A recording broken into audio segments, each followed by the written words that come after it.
Bien, deuxième partie, donc, qu'est-ce que deviennent les produits de la photosynthèse? On a vu précédemment dans la dernière vidéo qu'il ne restait pas dans la feuille, puisque si je fournis de la radioactivité sous forme de CO2 radioactif, carbone 14, uniquement à cette feuille, quelque temps après, la radioactivité, je la retrouve dans tout le végétal.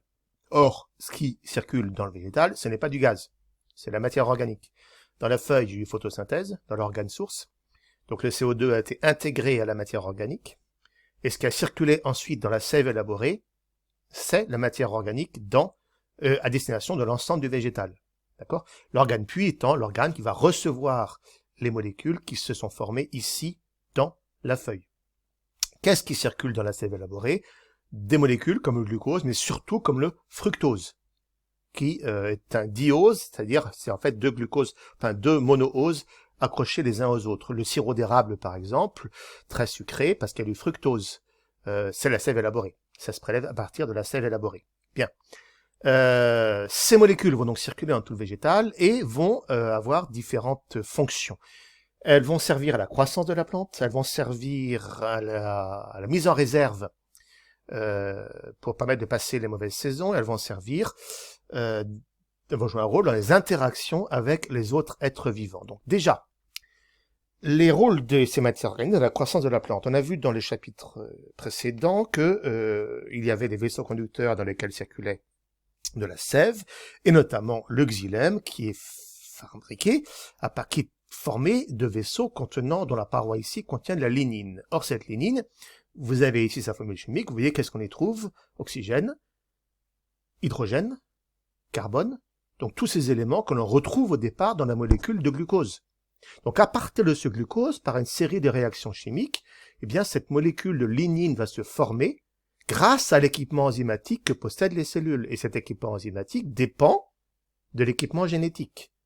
Si j'ai des enzymes, je vous rappelle, vous l'avez vu en première, c'est que les enzymes sont directement issues de la traduction de l'information génétique. Si j'ai l'enzyme, je peux faire la réaction. L'enzyme, il faut le considérer comme un outil moléculaire. Donc si j'ai l'enzyme qui permet à partir du glucose de fabriquer de la lignine consécutivement à une série de réactions chimiques, eh bien je pourrais avoir de la lignine. Et c'est ce qui se passe ici, dans ces vaisseaux du xylème, avec cette lignine qui est là, qui fait que les cellules à l'intérieur vont mourir, mais que la paroi lignifiée va se maintenir, permettant à la sève brute de circuler du haut vers le bas. Cette lignine est directement la conséquence de la photosynthèse. D'accord ? Autre molécule importante, la cellulose. On pourrait aussi regarder la formule chimique de la cellulose, on verrait qu'on y trouve du carbone, de l'oxygène, de l'hydrogène. C'est donc directement la conséquence de la synthèse du glucose dans les feuilles, glucose qui ensuite va rentrer dans un certain nombre de réactions chimiques permettant de fabriquer la cellulose. Cette cellulose peut être fabriquée grâce à la présence d'enzymes qu'on appelle la cellulase, qu'on trouve dans la membrane plasmique et qui va permettre de fabriquer cette paroi des cellules végétales. Et dans les vaisseaux du phloème dans lequel circule la sève élaborée, les différentes cellules sont vivantes, sont mises bout à bout, avec entre les cellules des parois percées ici de trous, ce qu'on appelle les cribles, qui permet au glucose, à la sève élaborée, de circuler de la feuille vers les organes puits. Donc dans ces vaisseaux du phloème, la matière peut circuler grâce à cette cellulose, cette paroi végétale. Donc ça veut dire que les produits de la photosynthèse vont permettre le fonctionnement global de l'organisme végétal.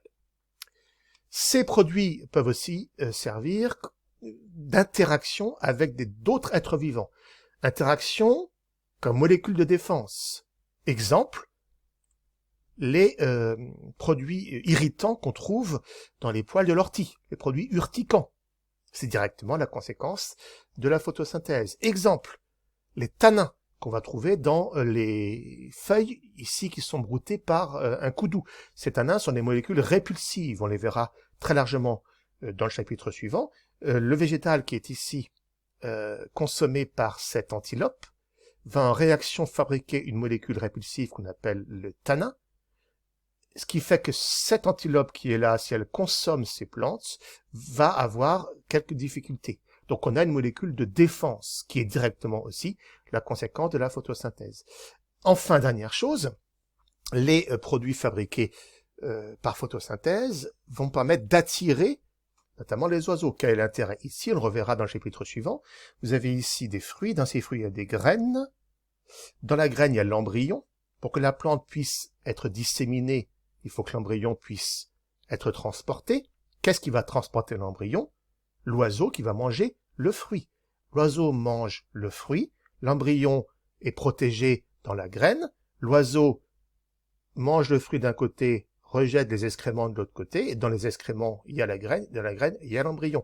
L'embryon peut alors germer, donner une nouvelle plante. Donc, si la plante fabrique un produit sucré, un produit coloré, un produit attractif, ce n'est pas pour faire plaisir à l'homme qui pourrait le récolter pour faire de la confiture. C'est pour attirer les oiseaux qui vont consommer ce fruit, et consommant ce fruit, contribuer à la dissémination de l'espèce. Donc les produits de la photosynthèse permettent la dissémination de l'espèce. Et tout ceci va se jouer au niveau des feuilles. Dernière chose, les produits de la photosynthèse vont permettre de passer la mauvaise saison et de redémarrer au printemps suivant. Exemple, le haricot, graine de haricot. Vous avez ici l'embryon. Si vous prenez un haricot que vous l'ouvrez en deux, vous trouverez ici l'embryon. D'accord? Et l'embryon qui est là, eh bien, est enfermé dans la graine, et cette graine possède une très grande quantité de réserve. À quoi cela sert? Lorsque je mets la graine dans le sol, il n'y a pas de lumière qui arrive. On l'a vu au chapitre précédent.